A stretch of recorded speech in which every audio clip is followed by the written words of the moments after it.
Hello, tutorial. In this tutorial, we will show you how to create swiped events to make your dashboards even more interactive. Swiped events can, for example, be used to scroll through screens or tables.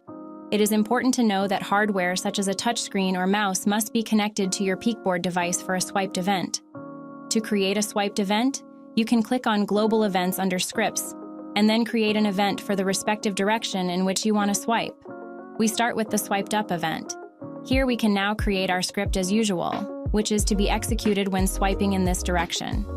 I have already created a global function for this that is to be called and to which we add the input parameter, input.